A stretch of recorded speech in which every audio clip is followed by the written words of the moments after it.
ڕووداوی لافاوەکەی قەزای چەمچەماڵ چەندێک کەم تەرخەمی و نابەرپرسی دەسەڵاتی لە سنوورەکە دەرخست لە بەرامبەردا ژمارەیەک هاوڵاتی فەریادڕەسی پاڵەوان ئاسای دەرخست لە یەکەم ڕۆژی ڕووداوەکەوە لەلایەک گیانی هاوڵاتیانیان پاراست و لەلایەکی دیکەشەوە هۆکار بوون بۆ کەمکردنەوەی زیانەکان. حاجی بەختیار ئەو هاوڵاتیەی ناحیە شۆڕش خۆی و تیمەکەی چیرۆکێکی جیاوازیان لە بەدەمەوە چوونی هاوڵاتیان هەیە. ئێمە پێشتر ئاگاداریانمان کردەوە تیمەکان ئامادە بن. کاتی ڕووداوەکە خۆم لە فەرعی شۆڕش گیرم خواردو بەسی تر تقریبان چارێکێک بەسەریان نەچوو هەموو شۆفڵمان پیا کرد ئالیاتمان پیا کرد تیمەکانمان هەمووی سەرەتا لە بەردەم شارەوانی و دەستمان پێکرد لای بەڕێز ماڵی مامەستامەلا ئامانجەوای تر هەموو شوێنەکان دەستمان پێکرد بە پشتیوانی بەخوای گەورە. ئەمە هەر خۆت معلومی جەنابتانە تقریبان لە سعات 12 شتێکەوە بوو دەستی پێکرد. ئێمە ئەو ڕۆژە ئەو شەوە نەخەوتین تاکو و بەیانیش ڕۆژی دوایینیش هەتاکو 11 شەو ئیشمان کرد.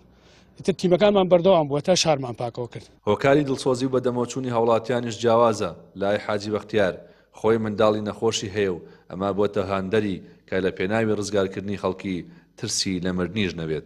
هەمومان ئێمە ڕاستە ئەرکی سەرشانمانە کە خزمەتی خەڵکین بەس بە دەر لەوە بەڕاستی خەمی خەڵک لە هەمووی گرنگتر بوو. من وەک شخصی خۆم ینی ئەم کارە ساتانم بینیوە زۆر بەسەر خۆمە هاتووە لە مەعاناتی ئەو خەڵکەتی ئەگەیشتن بە تەواوەتی یعنی نەمەتوانی خۆم ڕاگرم حەزمە کرد ینی لە پێناو ئەو خەڵکە ئەگەر وایە و خۆم فیدایی کەمیجێش تا بەکەم مەزانی خۆی دیمەنەکان هەمووی کاریگەرە لەبەرەوەی ئێمە دوو هاوڵاتیمان بووە قوربانی خی گەورەی لیان خۆش بێ و سەبوری کەس و کاریانەوە سەبوری هەموو لایەکمان بدە و ئەم خەڵکە ینی بەرنەهامەتی و بەڕەزالەتێ بە چی ژیانێک ئەم ماڵ و حاڵی پێکەوەنەوە تۆ لە یەک لە حەزەیەەکە احتیاج بۆبی کە خەڵکی بەتانیەکت باتێ نانێکت بۆ بێنێ بەڕاستی خۆی کارەساتە.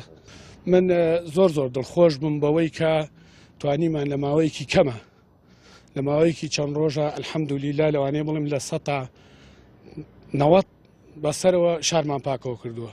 سوپاس بۆخوا پاش ماوەکانی تر بڵین هەر کارەگەری هەرماوە بەس بەڕاستی کارەساتەکە لە ئاستی ینی زۆر گەورەیە بوو. سەرۆکی شارەوانی ناحیە شۆڕش باز لە دڵسۆزی ئەو کارمەندیان دەکات کە چۆن پێش لافا و دوای لافا و بەکارەکانی هەستاوە.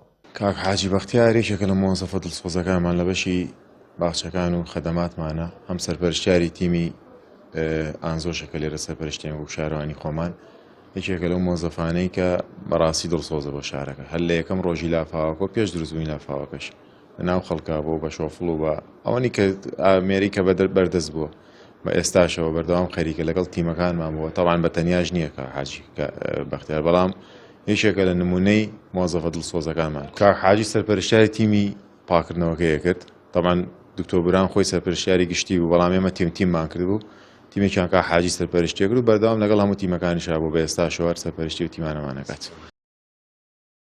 لەو ڕووداوی قەزای چەمچەماڵ کۆمەڵێک هاوڵاتی بێ ئەوەی لە چاوی کامێرەکانەوە دەربکەون بە شۆفڵ و ئامێری پاکەرەوەکانیان بوونە فەریادڕەسی هاوڵاتیان گەرنا زیانەکانی کارەساتەکە زۆر گەورەتر دەبوو. ڕێبن محەممەد کەناڵی پەیام ناحیە شۆڕش.